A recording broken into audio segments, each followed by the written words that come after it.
Inspector General of Police Kayode Egbetokun mandates all commands of the Nigeria Police Force to reduce crime rates by 50% in 2025. On the foreign scene, incoming German Chancellor vows to create unity in Europe. Good evening, this is News at 7 on Western Spring Television. My name is Okpayemuni. There was heavy security presence across major roads in Osogbo, the Osun State capital, today, with armed police operatives and Nigeria Security and Civil Defense Corps officers mounting roadblocks at intersections and at the entrances to local government secretariats. It comes a day after Governor Ademola Adeleke inaugurated council chairmen elected in Saturday's local government elections, and as chairman elected on the platform of the All Progressives Congress (APC) in the October 15, 2025 returned to council secretariats today amidst tight security. Earlier yesterday, the state chapter of the Nigeria Labour Congress (NLC) had also instructed workers in all local government areas to stay home due to the ongoing dispute. Joseph Atewe is that some local government secretariats earlier today and now reports.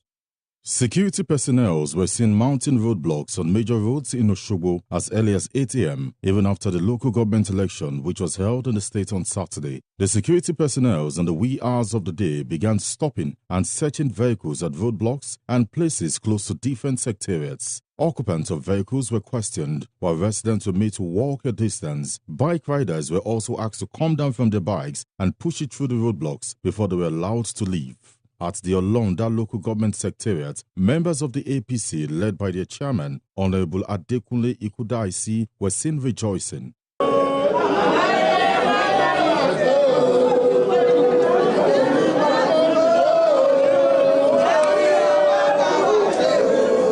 While speaking to the media, Honorable Ikudaisi stated that the local government election held on Saturday was more like a Congress meeting amongst the PDP. It disclosed that the chairman of the APC across the state will peacefully continue to occupy the secretariats. Honorable Kudaisi further called on workers of the local governments to resume work immediately. The High Court of Osun State too told us to go home. We abide by the rule of law and we left office. But subsequently we have to appeal. We made the appeal and subsequently recently, in the last 2 weeks, the appeal was granted and we were reinstated to our respective offices. So that is why we are here. But funny enough, back to your question, that there was an election. You all know that there wasn't any election on Saturday. Since I was born, I have never seen any place where election took place early in the morning, like 6 a.m., 5 a.m., 4 a.m. No, it wasn't an election. It was just ordinary Congress of PDP. Let that alone. I have never seen it before, where lower court upheld the higher court. It's funny. What they abandoned of on Saturday was that there was judgment from High Court, Elisha, when there was a substantive judgment from Court of Appeal. I've never seen it. Nigeria, I don't know what is becoming. Upside down arrangement. Earlier, we spoke to Barrister Adegoke Ogunshola, the chairman Irepo Odun local government. For him, no election was held in Osun State last Saturday. He accused the chairman of OSEC of being a member of the PDP, hence was not qualified to conduct an election of that magnitude. The Court of Appeal judgment had effectively put those who were elected on 15th day of October 2022 into the position of chairmen across the 30 local government and area office in Osun State. So you can't put something on nothing. As at present, there's no vacancy.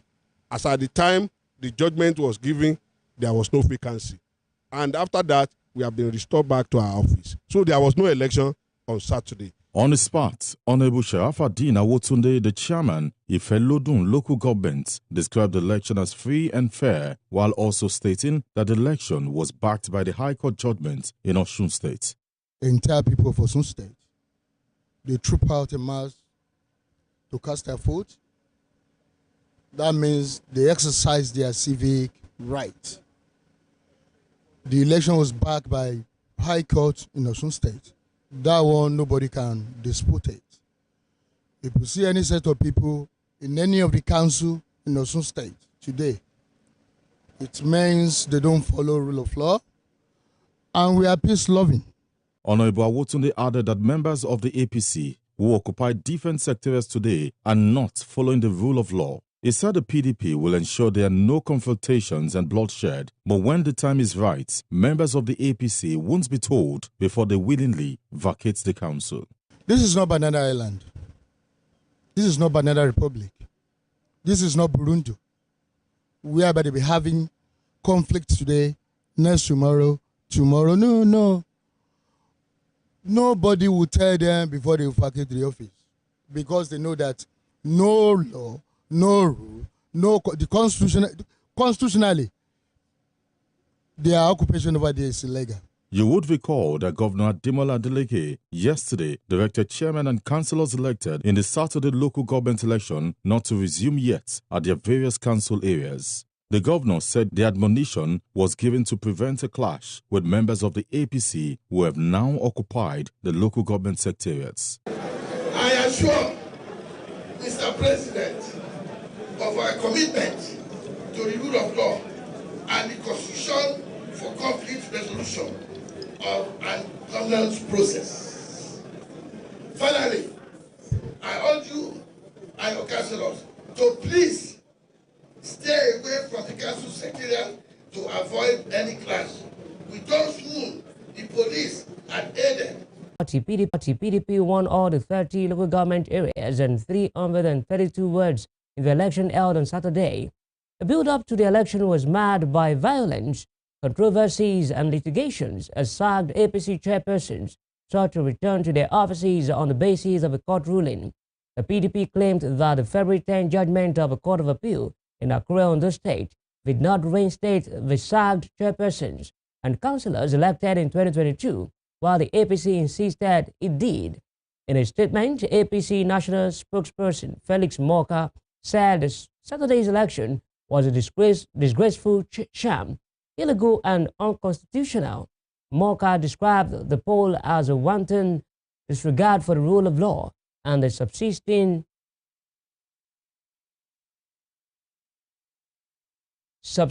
appeal court judgment. The APC spokesperson described the election as a reckless waste of public funds and an irresponsible incitement to further violence in the state. In Ondo State, Lucky Aiyedatiwa has been inaugurated as the governor of the state, marking the beginning of his first full 4-year term after replacing Governor Rotimi Akeredolu, who died in office in 2023. The ceremony took place on Monday at the Ondo State Sports Complex in Akure, the state capital, 2 months after he won the governorship election on the platform of the All Progressives Congress, APC. Governor Aiyedatiwa took his oath of office just after his running mate, Olayide Adelami, around 12:59 p.m. The governor thereafter rode in an open van around the complex, waving to cheers from supporters. Speaking after his inauguration, Governor Aiyedatiwa, who said his administration has restored confidence in the government among the people, promised that he and his deputy will not rest on their oars. He also pledged to improve the state economically in the next 4 years. Governor Aiyedatiwa also announced the pardon of 43 convicts in the state. This inauguration of today haven't had a time with the State Advisory Council on Prerogative of Mercy. This administration, on the 24th of December 2024, to consider the list of some convicts deserving of the mercy of the governor of Ondo State. And on these days, I'm exercising that authority, that power conferred on me, to pardon some convicts who have been sentenced or condemned for various offenses. Today, I'm setting free a total number of 43 of them. 8 convicts various times having served substantial portion of their sentences, they are recommended for outright release. 15 condemned email for consideration to commute their sentence to terms of imprisonment, and it's starting from, it taking effect from the date of their arrest and convict. And all of these 43, which the Honorable Attorney General has the list, and the CJ, 43 of them are hereby pardoned today and acquitted. In other news, the national president of the Afenifere National Youth Council, Eniola Ojajuni, has appealed to Nigerians to help him raise the 100 million naira ransom demanded by the kidnappers who threatened to kill him by 3 p.m. on Monday. This was disclosed in a trending video on Monday showing the disturbed Afenifere youth chieftain pleading for his life. Video showed a kidnapper pointing an AK-47 at Ojajuni's chest as he appealed to the public for financial assistance to secure his release. Confirming his abduction, the National Secretary of the Council, Abiodun Aderomu, revealed that the kidnappers demanded a ransom of 100 million naira for his release. Aderomu called on the federal government and security agencies to take urgent action to secure Ojajuni's freedom. Nigerians, help me. Your 100,000, 50,000, 1 million will go a long way to save my life. My name is Prince Eniola Ojajuni. God bless you. Aderomu, please help me to spread this video. Nigerians, help me. The Inspector General of Police, Kaode Egbetokun, has mandated all commands of the Nigeria Police Force to implement a comprehensive action plan aimed at reducing crime rates by 50% in 2025.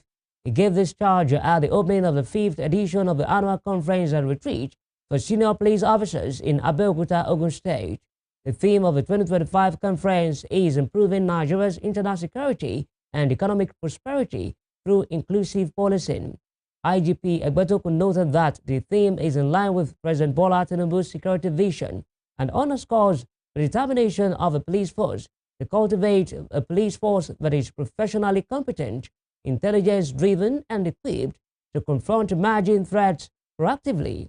According to him, the intensified operations and commitment of the cooperation with the military and other security agencies in the fight against banditry, kidnapping, and other organized crimes are yielding significant results. That I welcome you all to the opening ceremony of the 5th edition of Conference and Retreat for Senior Police Officers. This annual gathering serves as a crucial platform for assessing our administrative and operational strategies, exchanging insights, and realigning our policing objectives with the evolving global security landscape. Over the past few years, each edition of this conference has offered valuable insights that have shaped contemporary policing in Nigeria, promoting innovation, collaboration, and best practices. In particular, the most recent conference was incredibly impactful. When we last gathered in Owerri for the 4th edition of this conference and retreat, we convened under the theme Fostering Economic Prosperity, Social Integration, and Political Development through Enhanced Internal Security Mechanisms. That theme highlighted the crucial roles of security in national development, emphasizing how a secure nation promotes economic growth, strengthens social cohesion, and fosters political stability. Over the past year, we have diligently worked to implement measures that align with this vision. Today, we gathered under the theme, Improving Nigeria's Internal Security and Economic Prosperity through Inclusive Policing. In the meantime, Governor Ademola of Osun State has said that his government will provide electric motorcycles to the Nigeria Police Force to enhance operations in the state. He disclosed this during the opening of the 5th Conference and Retreat for Senior Police Officers in Abeokuta, the state capital. The governor also said his government is partnering a French company to provide drones capable of detecting crime from as far as 8,000 feet. The event was also attended by Vice President Kashim Shettima, who represented President Bola Tinubu. Security is the cornerstone of any thriving society. As Kofi Annan, former United Nations Secretary General, once said, and I quote, "Security is not just about armed forces or law enforcement. It is about access to justice, economic opportunity, and dignity for all citizens," unquote. This underscores the reality that a secure society is one where every citizen feels safe, feels valued, and feels protected. We must recognize that security and economic development are intertwined. A safe environment attracts investment, promotes job creation, and drives sustainable economic progress. The theme of this conference, which is improving Nigeria's internal security and economic prosperity through inclusive policing, is both timely and essential. Inclusive policing is about recognizing the unique needs of our communities and fostering trust and collaboration between law enforcement agencies and the people they serve. As Sir Robert Peel, the founder of modern policing, famously stated, and I quote, "The police are the public and the public are the police," unquote. A policing system that actively engages with local communities, upholds human rights, and prioritizes transparency, which will foster greater public trust, cooperation, and overall effectiveness. Strong collaboration between law enforcement and citizens is essential in combating crime and ensuring lasting peace. Staying with security, the police command in Lagos State has detained a suspect accused of stabbing an Uber driver and dispossessing him of his car. The command spokesperson, CSP Benjamin Hundeyin, confirmed the incident to journalists on Monday in Lagos. Hundeyin said the incident happened on Saturday at 7:34 p.m. at illegitimate in the Agege area of the state. He said based on the report, a team of policemen later trailed the vehicle to Oshodi, where the suspect was intercepted. The police spokesman said the victim had been taken to the hospital for treatment. Hundeyin said investigation into the case was ongoing. Justice Emeka Nwite of the Federal High Court Abuja has adjourned the money laundering case instituted by the Economic and Financial Crimes Commission, EFCC, against the immediate past governor of Kogi State, Yahaya Bello, to March 6 and 7, 2025, for continuation of trial. The court adjourned after the prosecution counsel, Kemi Pinheiro, called his two witnesses, one on subpoena. The first witness, Segun Adelakun, who identified himself as the general manager of IFA Properties Limited, told the court that the name of a former governor did not reflect on any of the two properties, which are located at 1 Ikogosi Road, Maitama, and another one in Gwarimpa. The second witness identified himself as Williams Abimbola, a compliance officer with United Bank for Africa PLC. The witness read out the document the subpoena asked for, to include the statement of account of Kogi State Government House from January 1, 2016 to January 31, 2024. Justice Nwite then adjourned to March 6 and 7, 2025 for continuation of trial. You are watching News at 7 on Western Spring Television. Still to come. Fatal crash on Lagos-Ibadan Expressway claims 9 lives in just 3. We'll bring you more on this when we return.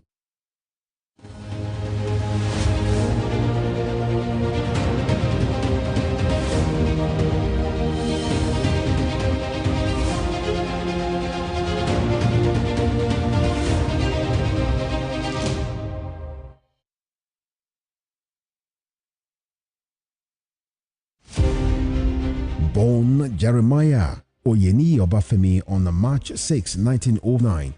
Obafemi Awolowo was a prime architect of Nigeria's independence and most consummate advocate of free education and social welfare in Africa's most populous nation.